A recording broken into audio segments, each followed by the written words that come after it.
चलिए अब हम लोग आज की क्लास से शुरू करते हैं।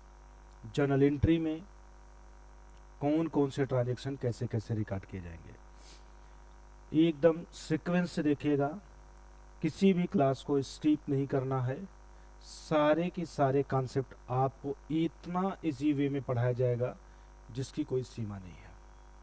इतना इजी तरीके से आपको समझाया जाएगा कि आपको लगेगा कि जर्नल एंट्री में तो कुछ है ही नहीं।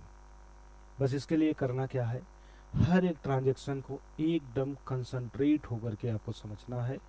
आपको मैं गारंटी देता हूँ अकाउंट एकदम इजी लगेगा। तो चलिए कौन सी एंट्री हम लोग पहले सीखेंगे उसके बारे में बात करते हैं। तो journal entries for transaction relating to starting a business. किसी बिजनेस को स्टार्ट करने से रिलेटेड जितने भी ट्रांजैक्शन होते हैं उन ट्रांजैक्शन की जर्नल एंट्री कैसे पास किया जाएगा, ये हम लोग डिस्कस करेंगे आज की क्लास में। अगर कोई भी बिजनेसमैन बिजनेस को स्टार्ट करता है तो एंट्री कैसे पास किया जाता है वो हम लोग सीखेंगे। जिसमें पहली एंट्री आपके सामने, पहला ट्रांजैक्शन आपके सामने शो हो गया कि सूर्या कुमार एंड ब्रदर्स ने स्टार्ट किया है बिजनेस विथ कैश ₹4 लाख से। इसकी एंट्री आपको पास करनी है। अगर यह एंट्री आप पास कर ले रहे हैं तो अच्छी बात है, नहीं कर पा रहे हैं तो बेसिक सा कॉन्सेप्ट पहले सीखिए, फिर आप एंट्री को पास करने का प्रयास करिए। जब कभी भी कोई बिजनेस स्टार्ट किया जाता है तो जो अकाउंट मेंटेन होता है वो बिजनेस के यहाँ मेंटेन होता है। और बिजनेस एंटिटी कॉन्सेप्ट के थ्रू बिजनेस और बिजनेस के ओनर को सेपरेट ट्रीट किया जाता है। मतलब दोनों अलग अलग ट्रीट किए जाते हैं। ये ओनर है। अब सोचिए ये बिजनेस है और ये ओनर है, दोनों अलग अलग हैं। अकाउंटिंग हमेशा बिजनेस के यहाँ किया जाएगा। तो अकाउंट जब भी आप मेंटेन करेंगे तो किसके यहाँ करेंगे, तो आंसर होगा बिजनेस के यहाँ करेंगे। ये बिजनेस एक्चुअल में कोई आदमी नहीं होता है। बिजनेस एक पर्सन की थिंकिंग होती है। उस थिंकिंग पे उस बिजनेस को ओपन करता है बिजनेस का ओनर, मतलब एक आदमी बिजनेस को स्टार्ट करता है। लेकिन उस बिजनेस का एग्जैक्ट प्रॉफिट या लॉस निकाला जा सके इस वे में, इस वजह से ओनर को अलग ट्रीट करने की बात किया जाता है अकाउंटेंसी में। ओनर को जब अलग कर देंगे, प्रैक्टिकली लाइफ में लेकर के आइए, ये ओनर हो गया और ये बिजनेस हो गया। सोचिए इस बिजनेस में पैसा ओनर ही लगाता है। यहाँ कितने रुपए से बिजनेस को स्टार्ट किया जा रहा है, तो आंसर होगा 4 लाख रुपए से। तो हम बोल सकते हैं कि ये 4 लाख रुपया, ये 4 लाख रुपीस ओनर इस बिजनेस में लगाता है। प्रैक्टिकली सोचिएगा, आप सभी लोगों को बिजनेस बन के सोचना है। सारे के सारे स्टूडेंट खुद को बिजनेस बना लीजिए। आप सभी लोग बिजनेस हैं। आपके पास जो 4 लाख रुपीस आ रहा है किस रूप में आ रहा है, तो आंसर होगा कैश के रूप में आ रहा है। कैश के रूप में आ रहा है। क्लियर हो गया। तो सबसे पहले आपको यह जानना पड़ेगा कि कैश कौन से अकाउंट में आता है। अकाउंट में आता है, जैसे ही क्वेश्चन बनेगा तो आपको फटाक से अपने माइंड पे पर्सनल, रियल, नॉमिनल अकाउंट को पहचानने का तरीका ओपन कर लेना है कि personal, real and nominal account को पहचाना कैसे जाता है। उसके ऊपर सेपरेट वीडियो बना है, अगर आप नहीं देखे हैं तो उस वीडियो का लिंक डिस्क्रिप्शन में दिया गया है, जा करके देख लीजिए। इजीली आप सीख जाएंगे कि पर्सनल, रियल और नॉमिनल अकाउंट को एक्चुअल में पहचाना कैसे जाता है। अभी हम आपको शॉर्ट में सिर्फ रिमाइंड कराते हैं कि पर्सनल अकाउंट में आदमियों के नाम आते हैं, कंपनियों के नाम आते हैं। रियल अकाउंट में एसेट के नाम आते हैं। नॉमिनल अकाउंट में expense, income, profit, loss, gain के नाम आते हैं। ठीक है। तो आपको बस यही देखना है कि ये कैश क्या है, किसी आदमी का नाम है क्या, तो आंसर होगा नहीं। अगर आदमी का नाम नहीं है तो मतलब ये पर्सनल अकाउंट में जाएगा नहीं। क्या ये कोई एक्सपेंस है, तो आंसर होगा नहीं। तो फिर है क्या चीज? तो याद रखिएगा हमेशा दिमाग पे, चाहे कैश की बात करें और चाहे बैंक बैलेंस की बात करें, ये दोनों ही असेट होता है, ये दोनों ही असेट होता है। तो ये 4 लाख रुपए का कैश इस बिजनेस में आ रहा है, तो हम बोल सकते हैं कि इस बिजनेस के पास कैश के रूप में 4 लाख रुपीज आ रहा है। कैश एक असेट है जो इस बिजनेस के पास आ रहा है। कौन से अकाउंट में आएगा? तो आंसर होगा रियल अकाउंट में आएगा, क्योंकि रियल अकाउंट में असेट के ही नाम आते हैं। एक अकाउंट आपको मिल गया। जो भी ट्रांजैक्शन जर्नल में रिकॉर्ड करना है, उस ट्रांजैक्शन में मिनिमम 2 अकाउंट्स होना कंपलसरी है। बिना 2 अकाउंट पाए आप जर्नल एंट्री पास नहीं कर पाएंगे। तो हमें एक अकाउंट मिल चुका है, कौन सा? Real account. दूसरा बात करते हैं, ये जो 4 लाख रुपीज बिजनेस में आया, ये 4 लाख रुपीज एक्चुअल में आया कहां से?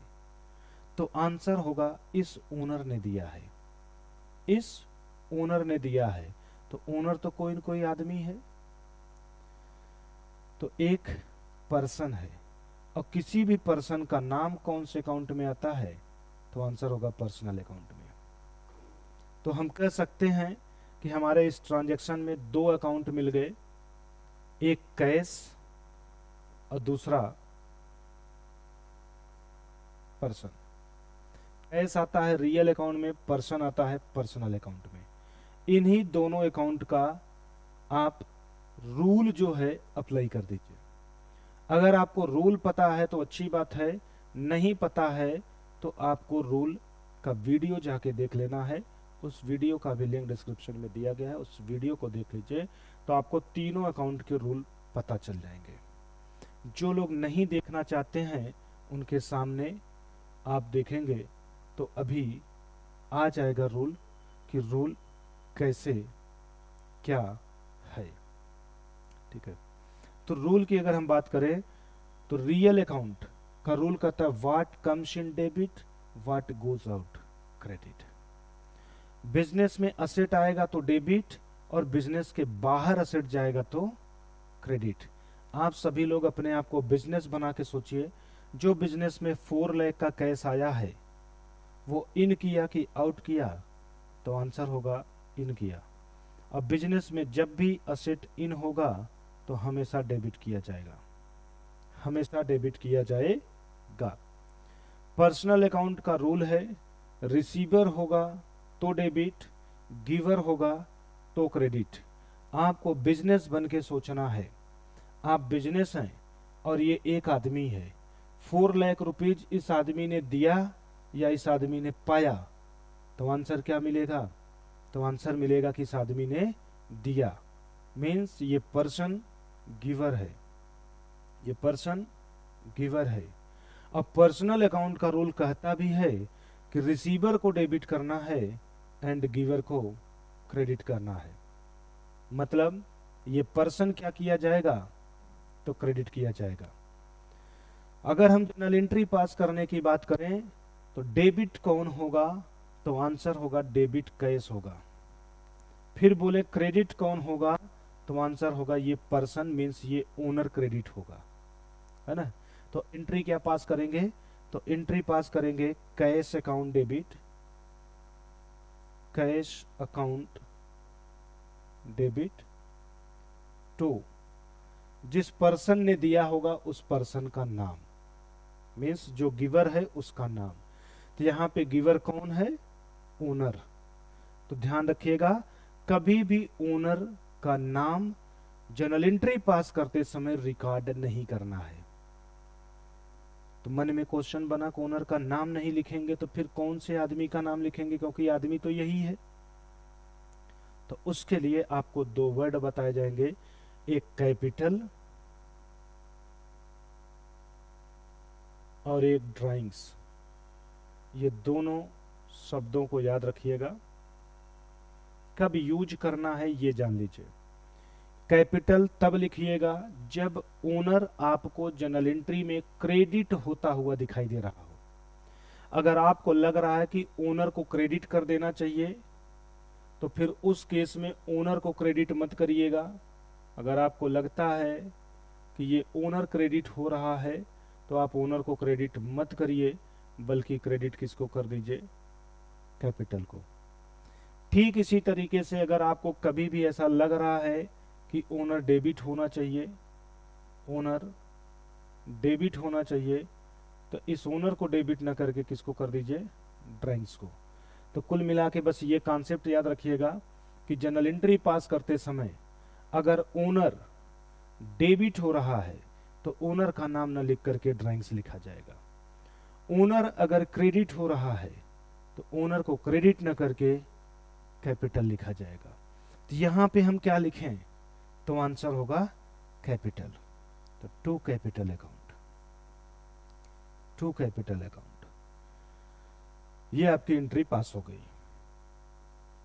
जर्नल एंट्री पास करने के लिए आप सभी लोगों को फॉर्मेट बताया जा चुका है, उसी फॉर्मेट में प्रॉपर जा करके आप जर्नल एंट्री अपनी पास कर लेंगे। ठीक है, डेट दिया रहेगा तो डेट के कॉलम में लिखिएगा। नरेशन हो जाएगा बीइंग, क्या किया गया है, खुद से प्रश्न पूछिए या कह लीजिए वो प्रश्न ट्रांजैक्शन से पूछिए, जो आंसर मिले वही नरेशन में लिख दीजिए। अगर यहाँ पूछा जाए क्या किया गया है तो आंसर होगा बिजनेस स्टार्ट किया गया है। अगर बिजनेस स्टार्ट किया गया है तो नरेशन हो जाएगा being business started, being business started. किस चीज से स्टार्ट किया गया आगे वो रीजन बता दीजिए। तो कैश से स्टार्ट हुआ यहाँ पे तो विथ कैश, तो नरेशन हो गया being business started with cash. तो ये हमारा पहला ट्रांजैक्शन जर्नल एंट्री में कैसे रिकॉर्ड किया जाएगा वो पास हो गया। तो इस तरीके से हम एंट्री पास कर सकते हैं जब कभी भी ओनर बिजनेस को स्टार्ट करता है। तो उस केस में बिजनेस अगर स्टार्ट किया गया और स्टार्ट करते समय ओनर ने जो पैसा लगाया वो कैश के रूप में लगाया तो यही एंट्री पास कर देंगे। अगली बात करते हैं, ये जो कैपिटल है ये बिजनेस के लिए क्या है, तो इस कैपिटल को हम लोग बोलेंगे बिजनेस के लिए लायबिलिटी होता है। क्या होता है, लायबिलिटी। क्यों, क्योंकि बिजनेस के पास पैसा तो था नहीं, पैसा तो इस आदमी ने दिया, और ये बिजनेस उस आदमी को जब अलग कर दिया तो ये बिजनेस की लायबिलिटी बनती है कि उस आदमी का पैसा उसको वापस करे। इसलिए कैपिटल बिजनेस की लायबिलिटी होती है।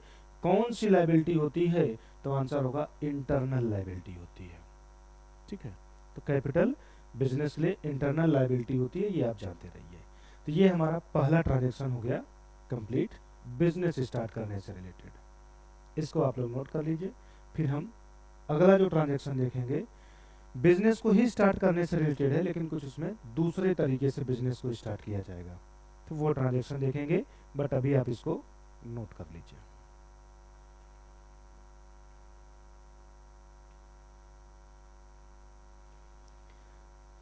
चलिए अब हम लोग दूसरा ट्रांजैक्शन देखते हैं कि अगर बिजनेस को स्टार्ट इस तरीके से करने की बात करें। देखिए यहां पे क्या बोला है, कमेंस्ड बिजनेस विथ कैश। सब कुछ पुराना ही ट्रांजैक्शन है, जो पिछला ट्रांजैक्शन आप लोगों ने देखा वही तरीके का है, बस थोड़ी सी चेंजिंग है। अब आप समझिए, कमेंस्ड बिजनेस विथ कैश। अगर मैं पूछूं कि कमेंस्ड बिजनेस मींस बिजनेस को स्टार्ट कौन करता है, तो आंसर होगा कोई न कोई आदमी करता है, जो उस बिजनेस का क्या बोला जाता है, ओनर बोला जाता है। किस चीज से स्टार्ट किया है, तो आंसर होगा कैश से स्टार्ट किया है। कैश क्या होता है तो जानते हैं तो अच्छी बात है, नहीं तो जान लीजिए कैश असेट होता है। अब सोचिए बिजनेस स्टार्ट हुआ तो एंट्री कैसे पास करेंगे। अभी आपने देखा था कि बिजनेस के ओनर को अलग ट्रीट किया गया था और बिजनेस को अलग ट्रीट किया गया था। सोचिए 6 लाख रुपए से बिजनेस स्टार्ट किया जा रहा है और आप सभी लोगों को बिजनेस ही बन के सोचना है। अपने आप को आप लोग क्या बना दीजिए, बिजनेस। तो आप अपने आप को यहाँ रखिए। सभी स्टूडेंट अपने आप को कहाँ रखेंगे? यहाँ पे। मीन्स सभी स्टूडेंट अपने आप को बिजनेस मानेंगे। आप सभी लोग बिजनेस हैं और ओनर कोई दूसरा व्यक्ति है। आपको पता है कि ओनर जो भी पैसा इस बिजनेस में लगाएगा वही पैसा बिजनेस के लिए कैपिटल बोला जाता है। तो ओनर कितना पैसा लगा रहा है? 6 लाख। तो हम बोलेंगे 6 लाख ओनर अगर बिजनेस में पैसा लगा रहा है कैश के फॉर्म में, तो ये 6 लाख का कैश बिजनेस में क्या करेगा? आएगा। मीन्स इन करेगा। इन करेगा। और कैश असेट होता है तो कौन से अकाउंट में आएगा? तो आंसर होगा कैश रियल अकाउंट में आएगा। क्योंकि पहचान आप लोगों को बताया गया है। पहचान नहीं कर पाते हैं तो पहले अकाउंट को पहचानने से रिलेटेड जो वीडियो बना है वो वीडियो देख लीजिए, ताकि आप इजीली अकाउंट को पहचान पाएं। तभी एंट्री आपको इजी लगेगी और कर भी पाएंगे, नहीं तो फिर आप नहीं कर पाएंगे। तो ये कैश इन कर रहा है और आपको पता है कि रियल अकाउंट का रूल कहता है इन होने पे डेबिट, आउट होने पे क्रेडिट। अगर यहाँ पे कैश इन हो रहा है तो according to real account cash क्या होना चाहिए? डेबिट। कैश क्या होना चाहिए? डेबिट होना चाहिए। तो जर्नल एंट्री में कैश कर दिया जाएगा क्या? डेबिट। और आप सभी को पता है डबल एंट्री सिस्टम के बेस पे हम लोग जर्नल एंट्री पास करते हैं, मीन्स अकाउंट बनाते हैं, तो हमें जितने अमाउंट से डेबिट होगा उतने से ही क्रेडिट भी चाहिए। तो क्रेडिट किसको करेंगे? तो सोचिए ये जो 6 लाख रुपीज बिजनेस में आया, मीन्स आपको जो 6 लाख रुपीज मिला, एक्चुअल में 6 लाख रुपीज आया कहां से आपके पास? तो आंसर होगा इस पर्सन ने दिया। तो अगर किसी पर्सन ने दिया तो पर्सन तो कौन से अकाउंट में आता है ये पहचानना आप जानते हैं। तो पर्सन आता है पर्सनल अकाउंट में। पर्सनल अकाउंट का रूल कहता है रिसीवर होगा तो डेबिट एंड गिवर होगा तो क्रेडिट। आप अपने आप को बिजनेस बनाइए और सोचिए इस पर्सन ने आपको पैसा दिया या आपसे पैसा पाया? तो आंसर होगा आपको पैसा दिया। तो हम बोल सकते हैं कि ये पर्सन क्या है? तो आंसर होगा ये पर्सन गिवर है। ये पर्सन गिवर है। और अकॉर्डिंग टू पर्सनल अकाउंट जो रूल बोलता है वो बोलता है कि गिवर को क्या कर दीजिए? क्रेडिट कर दीजिए। तो मतलब क्रेडिट कौन होगा? तो वो पर्सन क्रेडिट होगा जो पैसा दे रहा है। मतलब ओनर क्या हो जाएगा? क्रेडिट। बट अभी अभी आपको पिछले वाले ट्रांजेक्शन में बताया गया कि ओनर का नाम आपको कभी भी रिकॉर्ड नहीं करना है। ओनर अगर डेबिट होता हुआ दिखाई दे रहा है तो ड्राइंग से लिखिएगा, और ओनर्स अगर क्रेडिट होता हुआ दिखाई दे रहा है तो कैपिटल लिखिएगा। यहाँ पे ओनर का नाम क्रेडिट होता हुआ दिख रहा है, इसलिए हमें ओनर का नाम न लिख के उसकी जगह पे क्या लिखना है? कैपिटल। तो हमारी एंट्री जो फाइनली बनेगी वो हो जाएगा कैश अकाउंट डेबिट, क्योंकि डेबिट कैश को करना है, और क्रेडिट हो जाएगा कैपिटल। तो एंट्री हो जाएगा cash account debit to capital account. Narration हो जाएगा being business started. Business start किया गया। किस चीज से स्टार्ट किया गया? तो आंसर होगा विथ कैश। कैश से बिजनेस को स्टार्ट किया गया। तो बिजनेस स्टार्टेड विथ कैश, ये लिख देंगे। डेबिट के कॉलम में 6 लाख लिखेंगे एंड क्रेडिट के कॉलम में 6 लाख लिखेंगे। तो इस तरीके से आपकी ये एंट्री हो जाएगी पास। तो बिजनेस को स्टार्ट करने के 2 ट्रांजैक्शन हम लोगों ने जनरल एंट्री में पास किया। दोनों में बस डिफरेंस क्या था? पहले वाले ट्रांजैक्शन में उस ओनर का नाम भी दे दिया था जिसने बिजनेस को स्टार्ट किया। इस वाले ट्रांजैक्शन में ओनर का नाम नहीं दिया था, डायरेक्ट बता दिया था बिजनेस स्टार्ट किया गया। बस इतना ही चेंजिंग था। एंट्री कैसे पास करते हैं दोनों ही केसेस में आपके सामने एंट्री पास करके दिखा दिया गया। तो इसको भी आप लोग नोट कर लीजिए। अभी भी हमारे कुछ और भी ट्रांजैक्शन है बिजनेस को स्टार्ट करने से ही रिलेटेड, जिसमें बिजनेस स्टार्ट होगा बट कैश के अलावा कुछ और भी चीजों से, उन चीजों से अगर बिजनेस को स्टार्ट किया जाता है तो क्या जनरल एंट्री पास किया जाएगा, उसके बारे में हम लोग अब आगे डिस्कस करेंगे। तो इसको पहले आप नोट करिए, फिर आगे देखते हैं कि अगर कैश के अलावा किसी और चीज़ से बिजनेस स्टार्ट होता है तो एंट्री कैसे पास किया जाएगा।